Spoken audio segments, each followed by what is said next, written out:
प्रिय विद्यार्थियों, जय हिंद। आज हम बात करेंगे कक्षा 6 के इतिहास की किताब के अंदर एक अध्याय है जिसका नाम है अशोक एक अनोखा सम्राट जिसने युद्ध नीति का त्याग किया। तो ये अध्याय जो है आपके सम्राट अशोक के बारे में है। तो इस अध्याय के बारे में जो है हम आज विस्तार से जो है अध्ययन करेंगे। तो सम्राट अशोक, ये नाम आपने कहीं सुना होगा और कुछ बच्चे इनके बारे में जानते होंगे। तो सम्राट अशोक जो है वो इतिहास के महानतम राजाओं में से एक है, यानी इतिहास के महान राजाओं के नाम अगर हम देखें तो सम्राट अशोक का नाम जो है वो भी ऊपर आता है। तो सम्राट अशोक जो है ये राजा थे मौर्य वंश के, यानी मौर्य वंश के राजा थे सम्राट अशोक। तो सबसे पहले जो है हम बात कर लेते हैं मौर्य वंश के बारे में। तो मौर्य वंश जो है इसकी स्थापना कब हुई, कैसे हुई?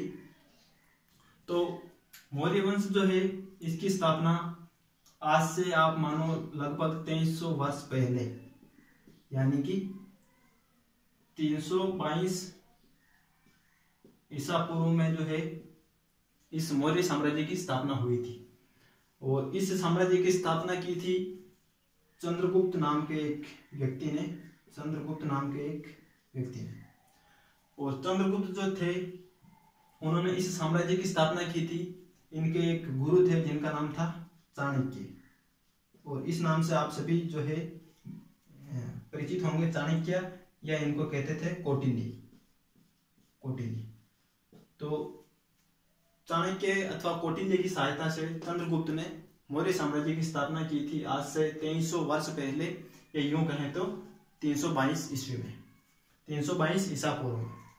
और मौर्य साम्राज्य जो है ये एक बहुत बड़ा विशाल साम्राज्य था, लेकिन इसकी स्थापना जो है वो किस क्षेत्र में हुई थी? तो अपन इसकी स्थापना अपने भारत में जो है किस क्षेत्र में हुई वो देख लेते हैं।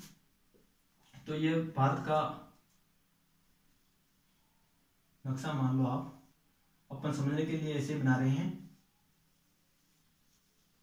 ठीक है। तो इस में जो है आप सभी को मानचित्र में पता होगा, इस जगह जो एक राज्य है भी वर्तमान में जिसका नाम है बिहार।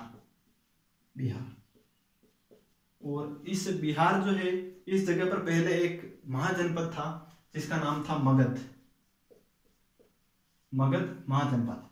और इस मगध महाजनपद जो था वहां पर जो है मौर्य साम्राज्य की स्थापना हुई थी 322 ईसा पूर्व में, और वो की थी चंद्रगुप्त ने।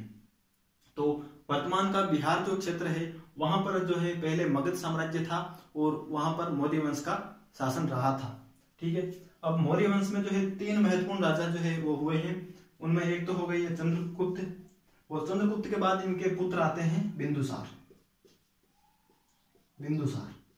ठीक है। वो भी महान राजाओं में एक रहे हैं। और बिंदुसार जो है उनके बाद इनका बिंदुसार का पुत्र आता है सम्राट अशोक, और ये मौर्य साम्राज्य के सबसे महान शासक थे। और आपका अध्याय जो है सम्राट अशोक के बारे में ही है। तो सम्राट अशोक जो है वो मौर्य साम्राज्य की गद्दी पर बैठे, ठीक है। तो उसके बाद जो है इनके साम्राज्य में जो है तेजी से विस्तार होने लगा।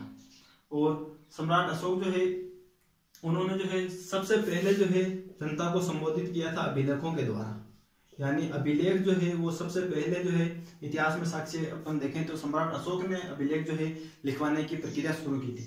अभिलेख क्या होता है? पत्थर पर जो है खोद कर लिखना, यानी पत्थर पर जो है खोद कर लिखना वो होता है अभिलेख, किसी स्थान की जानकारी के बारे में। और सम्राट अशोक जो है अभिलेख जारी करने वाले पहले राजा थे। अब आपके इसमें एक जो है अध्याय की हेडलाइन में जोड़ा गया है कि युद्ध नीति का त्याग किया।